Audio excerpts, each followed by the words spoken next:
ಹೆಸರು ಅಂಜಲಿ, 7ನೇ ತರಗತಿ, ಸರ್ಕಾರಿ ಹಿರಿಯ ಪ್ರಾಥಮಿಕ ಶಾಲೆ, ದೇವಗೊಂಡನಹಳ್ಳಿ, ಹೂವಿನಹಡಗಲಿ ತಾಲೂಕು, ವಿಜಯನಗರ ಜಿಲ್ಲೆ. ನನಗೆ ಬಂದಿರುವ ವಿಷಯ ಆಮ್ಲಗಳು ಮತ್ತು ಪ್ರತ್ಯಾಮ್ಲಗಳು. ಆಮ್ಲ ಎಂದರೆ ಹುಳಿ ರುಚಿ ಇರುವ ಪದಾರ್ಥಗಳನ್ನು ಆಮ್ಲ ಎನ್ನುವರು. ಆಮ್ಲಕ್ಕೆ ಉದಾಹರಣೆ: ಟೊಮೊಟೊ ಹಣ್ಣು, ನಿಂಬೆಹಣ್ಣು, ಟೊಮೊಟೊ ಹಣ್ಣು, ವಿನೆಗರ್, ಹೈಡ್ರೋಕ್ಲೋರಿಕ್ ಆಮ್ಲ. ಪ್ರತ್ಯಾಮ್ಲ ಎಂದರೆ ಕೈ ರುಚಿ ಇರುವ ಮತ್ತು ಮುಟ್ಟಿದಾಗ ಅಥವಾ ಸ್ಪರ್ಶಿಸಿದಾಗ ಸಾಬೂನಿನ ಅನುಭವ ನೀಡುವ ಪದಾರ್ಥಗಳನ್ನು ಪ್ರತ್ಯಾಮ್ಲ ಎನ್ನುವರು.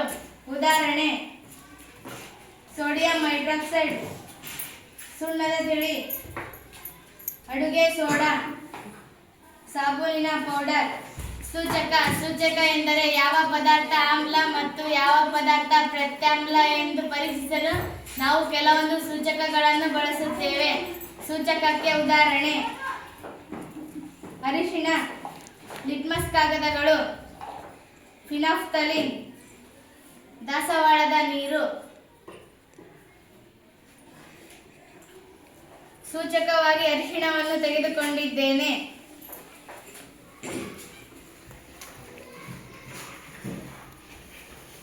ಪ್ರತ್ಯಾಮ್ಲವಾಗಿ ಸಾಬೂನಿನ ದ್ರಾವಣ ಹಾಕುತ್ತೇನೆ. ಕೆಂಪು ಬಣ್ಣ ಬಂದಿದೆ.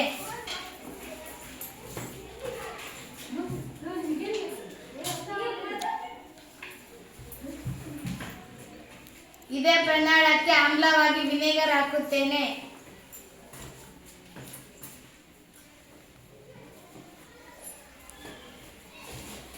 ಅದರ ಬಣ್ಣ ಕಳೆದುಕೊಳ್ಳುತ್ತದೆ.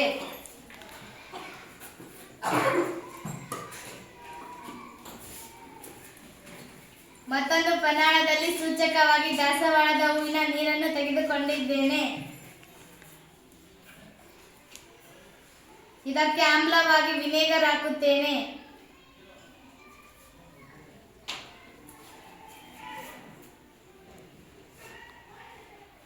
ಕೆಂಪು ಬಣ್ಣ ಬರುತ್ತದೆ.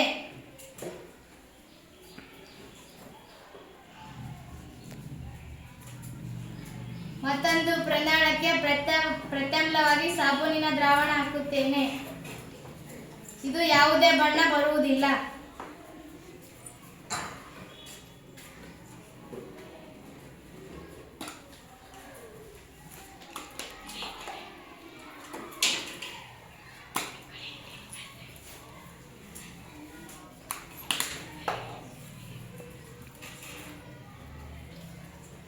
ಲಿಟ್ಮಸ್ ಕಾಗದಗಳು. ಸೂಚಕವಾಗಿ ರೆಡ್ ಲಿಟ್ಮಸ್ ಕಾಗದವನ್ನು ತೆಗೆದುಕೊಂಡಿದ್ದೇನೆ.